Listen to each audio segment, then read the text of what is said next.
2012 March 16 அன்னைக்கு அடுத்த இன்னொரு எதிரி மேப்பாஸோட எல்லைக்குள்ளே கால் எடுத்து வச்சுது. அதுங்க தான் சிலாட்டி. 5 சிங்கங்களோட மெகா கூட்டணி தான் இந்த சிலாட்டி. இதுங்க தெற்குல இருந்து மேப்பகோஸ் எல்லைக்குள்ளே நுழைஞ்சுது. ரொம்ப வலிமையாகவும் இளமையாகவும் இருந்தது.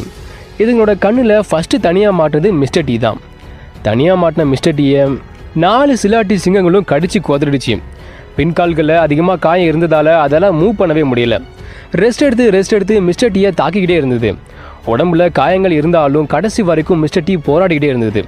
இது மிஸ்டர் டியோட வலிமையை நமக்கு காட்டுச்சு. சிலாட்டிஸ் மிஸ்டர் டியோட முதுகுத்தண்டில் பலத்த சேதத்தை ஏற்படுத்தினதால மிஸ்டர் டியால் எதுவுமே பண்ண முடியல. மேப்பகோஸோட கடைசி ராஜா கொல்லப்பட்டது. மிஸ்டர் டியோட இறப்பு ஒரு சகாப்தமே முடிஞ்ச மாதிரி இருந்தது. ஆனால் மக்குலுவும் ஸ்காரும் இன்னுமே இருந்தது. இளமையும் வலிமையும் போதுமான எண்ணிக்கையும் இல்லாதால சாபிசானில் இனிமேல் தாக்கு பிடிச்சி இருக்க முடியாதுன்னு இதுங்களுக்கு நல்லாவே தெரிஞ்சிடுச்சு. ஸோ மக்குலுவும் ஸ்காரும் சாபிசாண்டை விட்டு வெளியேறிடுச்சு.